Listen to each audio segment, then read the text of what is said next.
LG 디스플레이. 이런 예가 어떻게 보면은 제가 삼각수렴 그때 교육해드렸을 때 했던 거. 고점은 거의 일정하게 유지하되 저점은 올려가는 차트 있죠. 이런 식으로 얘 보시면 지금 고점이 거의 일정했잖아요. LG 디스플레이. 그리고 저점을 이렇게 계속 올렸어요. 그러면 저점과 고점을 계속 왔다 갔다 하면서 한 점으로 수렴시키고 이렇게 위로 올라갔죠. 삼각 수렴 차트는 이런 식으로 고점을 뚫었던 시점에서 매수를 하는 거예요. 그 자리는 240일 저항 구간이 있던 자리였고 그 자리 뚫어서 LG 디스플레이도 움직인 겁니다. 그러니까 이렇게 제가 영상으로 다 미리 구간을 잡아 드렸잖아요. 그러면 그때 진짜 이럴 때 한 주라도 사보는 거예요. 기억해 뒀다가 241선 뚫었으니까 한 주 사볼까? 뭐 이런 식으로.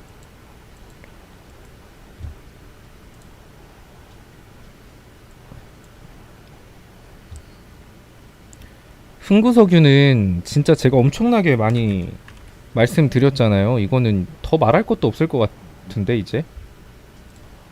얘는 이 갭자리 하나 보고 제가 이때 말씀드렸죠. 이 갭자리는 죽이더라도 이 갭자리 메꾸고 죽일 거라고.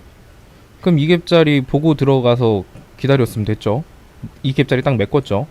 그리고 지금 죽이고 있죠. 그리고 흥구석유가 지금 올라가려면 어쩔 수 없이 유가 상승이 필수적인 요소인데 지금 현 상황에서 유가가 상승할 가능성이 그리 높지 않죠. 횡보하거나 하면 다행이죠. 원유에 대한 수요가 늘어나질 않는데 유가가 정상적으로 상승할 가능성은 낮습니다. 그럼 지금 상황에서 흥구석유에 대한 매력은 좀 떨어진다라는 거죠.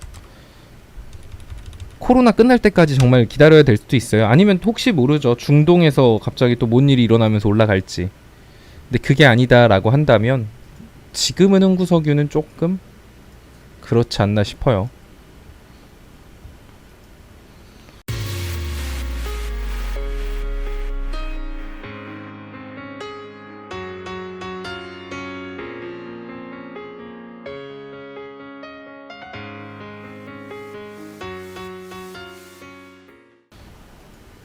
삼성전자야 뭐.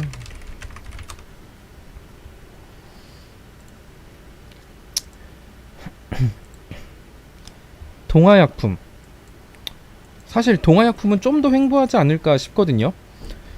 얘는 지금 제가 60분봉, 120분봉보단 좀 60분봉을 집중해서 보고 있는 종목 중에 하나인데 얘 같은 경우도 저점을 어쨌든 꾸역꾸역 올려가면서 횡보하고 있어요. 그런데 241선, 이 초록색 선을 제대로 못 뚫고 있거든요.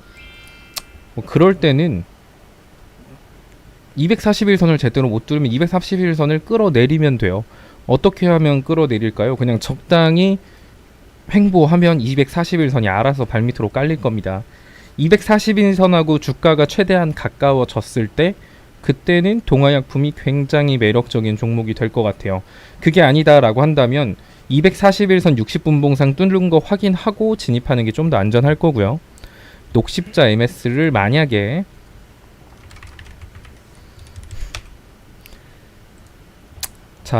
오늘 이때 추격 매수를 한 다음에 지금 물어보거나 궁금해 하시는 거면 제가 해드릴 수 있는 건 기도밖에 없어요.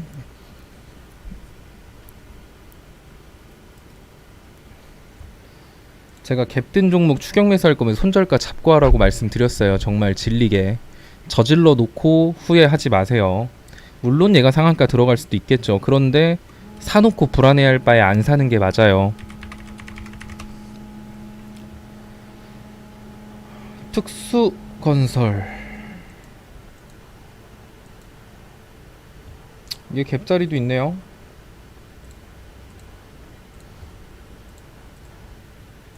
급격한 낙폭의 절반의 갭자리라고 한다면 특수건설도 여기 6,880원까지는 가겠네요. 잘 보신 것 같아요. 그런 식으로 경진님 훌륭하십니다. 이렇게 배운 거를 본인이 정말 이렇게 차트로 찾아보는 거예요. 절반의 법칙 그리고 갭자리 그러면은 좀 들어가 보는 거죠. 성공하든 실패하든. 그리고 실패한다라고 하면 이제 원인을 생각해 봐야겠죠. 자, 그런데 특수건설은 거래량이 살짝 부족하긴 한데 그래도 이 갭자리는 메꿀 것 같네요. 잘 보셨어요. 그럼 이갭자리를 보고 투자해도 되겠죠. 단 기간은 좀 걸릴 수도 있어요. 아무래도 이슈가 지금 강하지 않으니까. 그래도 이런 거 사놓고 위에 갭자리 보고 공부한 거 적용하면서 투자를 하면 불안하질 않잖아요. 급등하는 거 따라서 사는 것보단.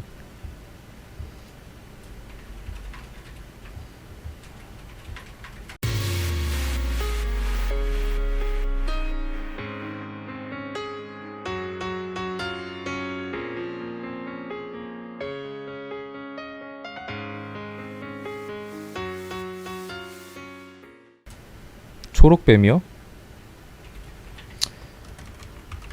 제가 방송에서도 말씀드리고 방에서도 말씀드렸지만 초록뱀은 1900 박스권 상단 한 번은 돌파해줄 가능성이 높은 종목이니까 그냥 그때 이 구간에서 많이 질문하신 것 같은데 걱정할 필요 하나도 없다라고 했죠.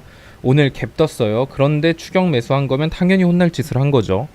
그리고 지금 갭자리 메꿨죠. 그럼 지금은 다시 사도 솔직히 상관은 없어요.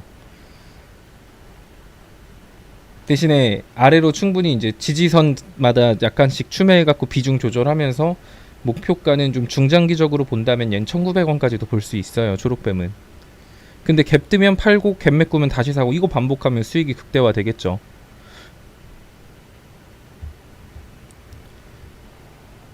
비트컴퓨터. 자, 제가 뭐 낙주매매 이런 거 많이 말씀을 드렸어요. 비트컴퓨터 보세요.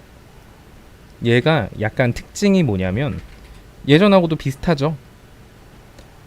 거래량이 엄청 많이 터진 시점. 거래량 없이 얘는 이렇게 빼요. 그리고 다시 올려요. 자, 마찬가지로 거래량 터졌는데 윗꼬리를 아주 크게 달진 않았거든요. 그리고 나서 지금 거래량 없이 상승폭 다 반납하고 있죠. 그럼 얘는 최소한 이 낙폭의 절반 정도 선까지 13,500원 뭐 이 정도 선까지는 추가 상승할 가능성이 높다라는 거죠. 아래로 빠지면 이 61선 부근에서 사도 되고요. 아니면 61선까지 분할로 담은 다음에 낙폭의 절반 노리셔도 되고, 대신에 61선 이탈하면 기회비용상 좀 아쉬울 수 있으니까 조금 비중은 줄여놓고 대응한다. 뭐 이렇게 생각하시면 됩니다. 12,000원 정도 선이 좋긴 하겠네요.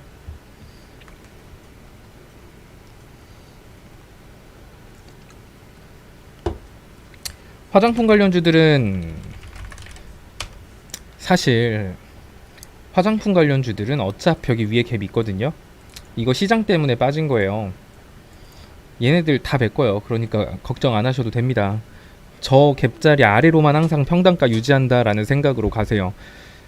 지금 얘네들이 힘을 쓸 만한 이슈가 없으니까 안 올라가는 거예요. 지금 굳이 뭔가 이유랑 건덕지가 있어야 이걸 살 텐데, 사람들이 시장에 관심을 받을 텐데, 뭐 한국 코로나 재확산이라고 하는데 뭐 중국인들이 오겠어요? 아니면은 뭐 여행이 활성화 되겠나요?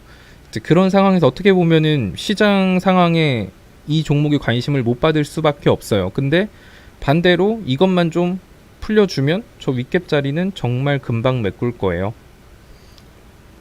그러니까 이런 종목을 사놓고 물려도 고민하는 게 낫지, 급등하는 종목 꼭대기에서 사놓고 빠지면 정말 스트레스 받습니다.